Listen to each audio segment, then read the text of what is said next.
Welcome to the Untold Tales audio anthologies. Written by Dr. Jeffrey A. Robinson and narrated by Melissa Del Toro Schaffner. Ripples in Time. Dr. Jordan Hastings struggled with his luggage at the baggage claim area of the Kansas City airport. Despite its size, the airport was nearly empty this morning. Kansas City was not a major hub, and there was little passenger traffic through the terminal early on a Wednesday morning. Taking the handle of the rolling suitcase and shouldering his carry-on bag, he turned and headed for the street, hoping his father would be there. This is going to be a hard trip, he thought. Circumstances had compelled Jordan to take an unplanned vacation from the Los Alamos labs, where he worked as a physicist, when he'd received calls that his father's condition had worsened. Jordan wondered if his father would even remember to come pick him up at the airport. Maybe I should have just rented a car, he said to himself in an afterthought. Jordan stepped out to the curb and scanned the street. There was almost no traffic. A few idle cabs sat nearby, waiting patiently for fares. Only one car sat in the pickup zone 100 feet away. Sure enough, it was his father's old brown pickup truck. Jordan walked toward the vehicle, hoping to catch his father's eyes, but the old man just sat behind the wheel, staring blankly ahead of him. Waiting for some sign of recognition, Jordan approached and stood next to the old weathered truck. His father, Warren, however, didn't notice him. He simply continued to stare off into the distance, his mind 1,000 miles away. Sighing, Jordan noted the pickup was on its last legs. The tires were bald, the paint oxidized and thin. Bare metal showed in many places. Thin paint revealed rust in at the edges of every panel. Like the truck, his father had aged tremendously since he'd last seen him. His once dark hair was now almost completely white, and the once husky man was now thin and frail. The lines in his father's face had deepened, giving the old man an almost mummified appearance. Dark circles were carved into his face, as if he'd never overcome the grief of his wife's death. It's been 3 years, Jordan thought. He should be handling it better by now. Nonetheless, Warren Hastings seemed to be wasting away, unable to cope without his companion of more than 35 years. Jordan tapped the hood of the truck and stepped over to open the passenger door. His father blinked and glanced at him.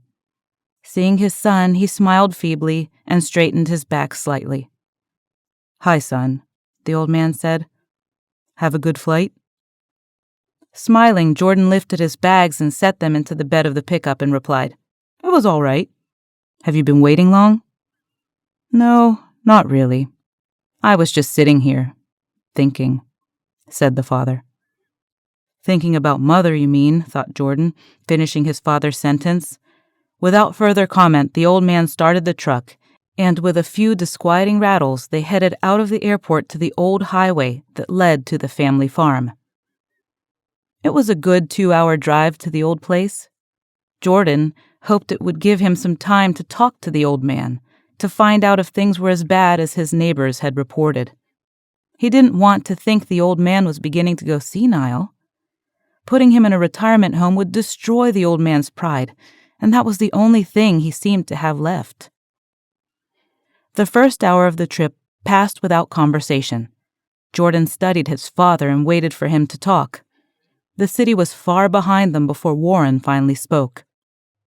"Look at that," he said. "See it?" Jordan glanced ahead where his father pointed. The old asphalt highway stretched far ahead of them across the flat, featureless landscape. The air shimmered from the July heat, even this early in the morning, but nothing struck Jordan's eye. "What?" he asked. "I don't see anything." "There, on the road," insisted his father. "Don't you see it?" Squinting, Jordan examined the road. There was nothing. No signs, no oncoming traffic, no objects in the pavement. just the shimmering reflection of heat on the road far ahead of them. "What are you talking about?" "The water on the road, see?" Blinking, Jordan saw the shining reflection at the edge of the roadway far in front of them. "You mean the mirage?" said Jordan. "It's just a reflection from the heat. You know it's not really water." "Humph," said the older Hastings.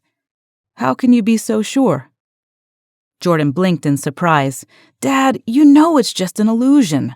See, as we get closer, the mirage fades and the road is dry. It's just a reflection of light from the heat on the road." I know. That's what everyone says. Heck, that's what I told you when you were just a boy. But lately, I've been wondering, what if it's not a reflection? What if we are really seeing water?" Suddenly bothered, Jordan thought, has he lost his mind? How could it be water, Dad? It's dry as a bone out here. Indeed, the early summer bore every indication of the start of a drought. Much of the green that normally adorned this stretch of highway was a dull, dusty brown. "You're the scientist," said Warren. "Isn't it true that once, thousands of years ago, all these flat plains were underwater? What if we're seeing the water that used to be here, before it all dried up?" "My God," thought Jordan, "he's serious." "Think about it," his father said. "What if mirages are ripples in time that open windows to scenes as things were years ago?" Jordan was speechless. He didn't want to give credence to the idea by arguing against it. Perhaps his father was just kidding. "What gave me the idea was an old article I read. It was in one of those old science magazines you had as a kid. It told a story about a mirage in Italy years ago, just before World War II, remember?" Jordan shook his head mutedly.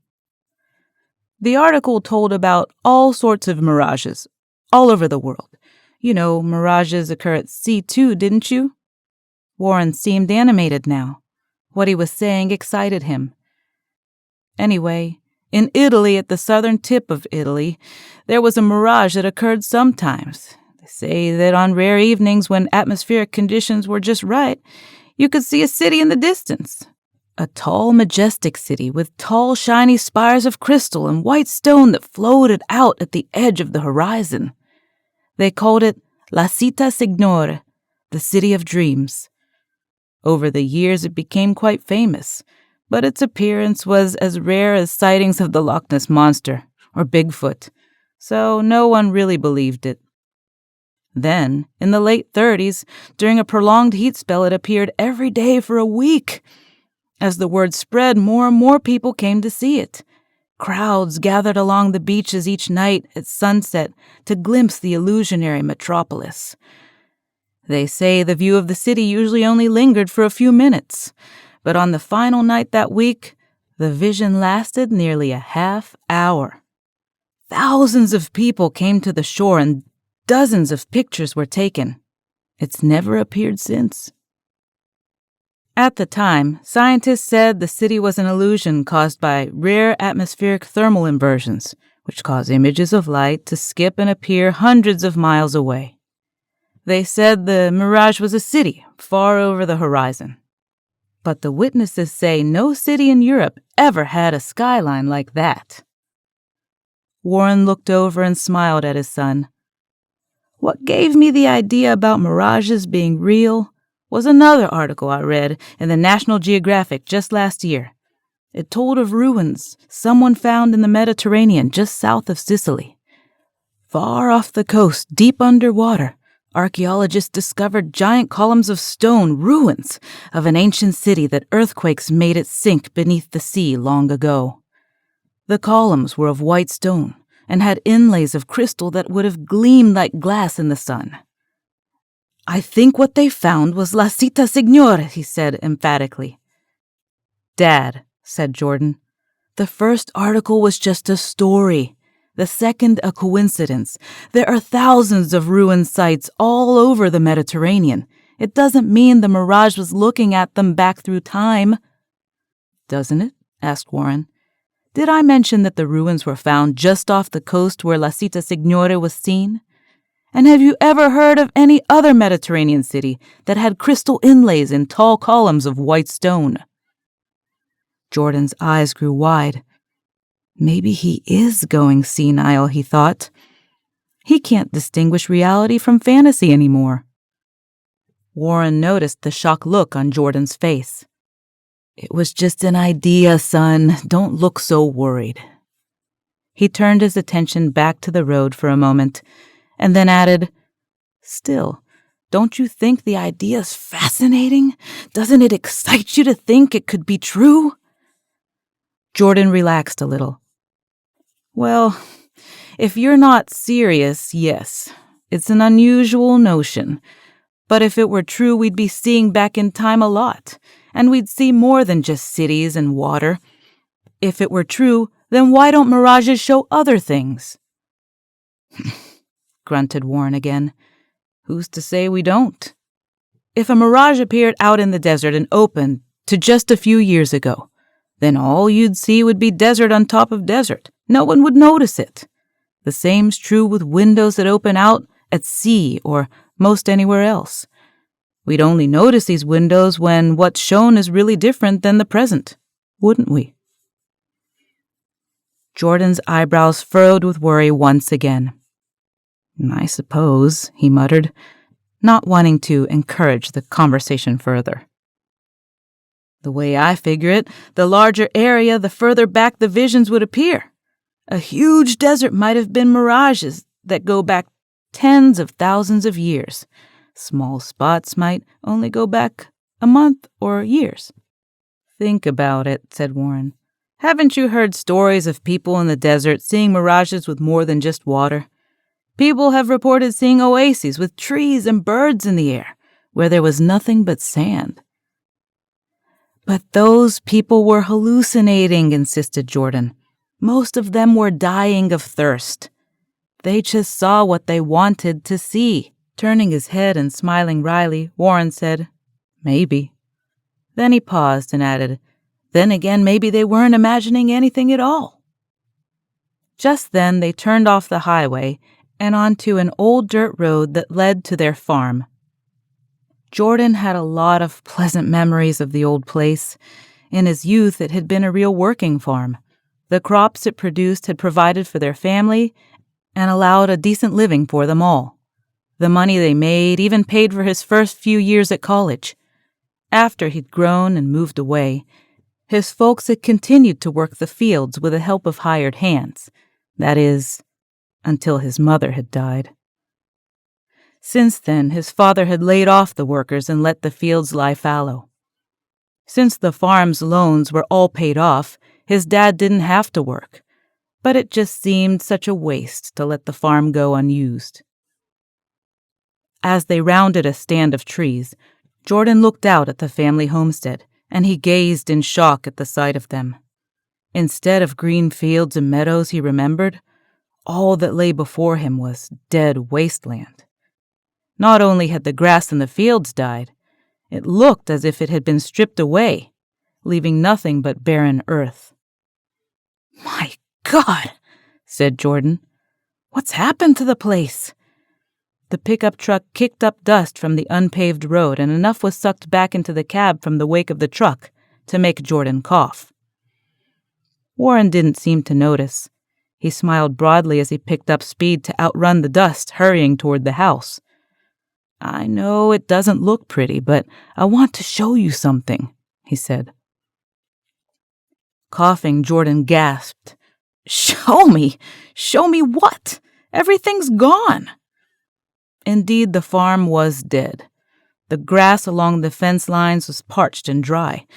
Where lush green crops had once grown, now only dust blew.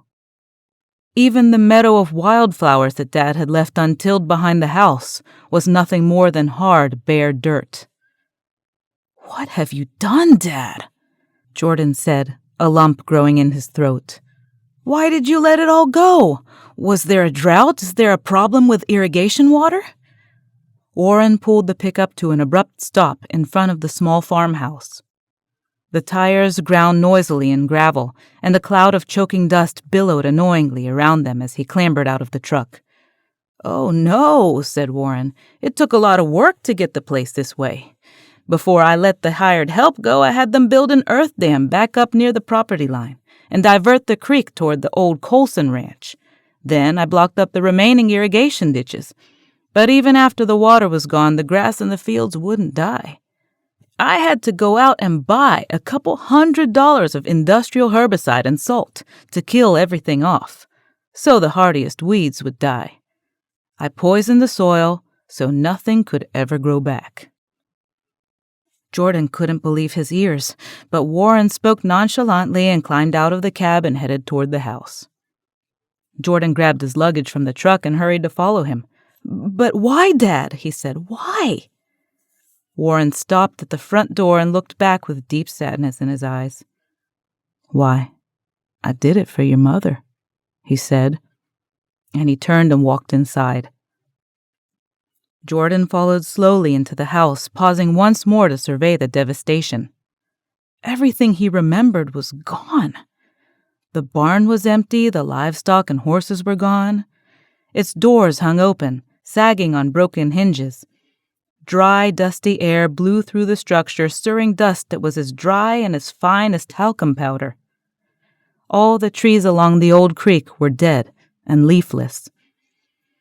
Broken branches littered the ground nearby. No sign of life was evident anywhere.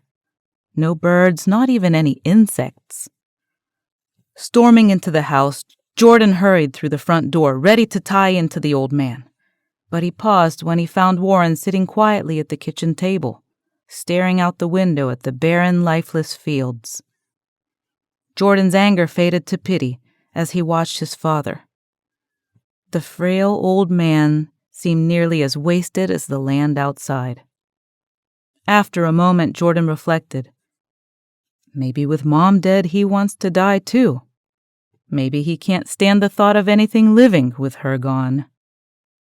After a moment, his anger ebbed. Turning away slowly, Jordan took his suitcase back to his old room at the other end of the house. Except for the dust, it was almost exactly as he'd left it more than 10 years before. He remembered that his mother had always left the spare room ready in case he ever came home to visit. But with his graduate studies and his job at Los Alamos, he'd never returned, except for her funeral, that is. For a moment, Jordan was lost in memories of life here on the farm. While he'd always been anxious to leave and had loved the excitement of college in the city, he'd always cherished his memories of home. Shaking himself, he realized these were the same memories that trapped his father. Quickly putting his clothes away, he slowly worked his way back to the kitchen to confront his father once more. As he entered the kitchen, his anger welled up at the sight of the empty, dusty kitchen. The house seemed as empty and lifeless as a tomb. Any feeling of home had been driven from this place. "How could you do this, Dad?" he shouted. "You've destroyed everything!" Warren simply gazed out the window and smiled. For a moment, Jordan thought he was being ignored. Then, without moving his gaze from the window, Warren said, "I told you, I did all this for your mother." "Mother!" shouted Jordan. "How can you say that? She loved this place. Even when the farm barely paid for itself, she said she couldn't bear to leave it because her whole life was here. She always claimed the city, despite its crowds of people, was too lifeless. If she weren't already dead, what you've done here would kill her." Jordan's face flushed with rage. He started to chastise his father more, but saw a tiny tear waving its way down the old man's face. Again, his anger abated, washed away by a wave of pity. "He doesn't understand," he thought. "He's finally lost his mind." Kneeling down beside his father, Jordan held his arm. "Dad, can you hear me?" His father continued to stare mutely out the window. "Dad, you need help. I'll find a place for you to stay near where I work. Everything will be okay." Warren frowned and grew serious. "No," he said softly. Jordan's hands tightened briefly on his father's arm. "I won't leave." "This is where your mother is," the old man said. Staring with horror, Jordan thought, he is crazy. He's completely insane. Trying one last time, Jordan said, "Dad, Mom's dead. The farm is gone. There's nothing left for you here. Everything Mom would have loved about this place has died.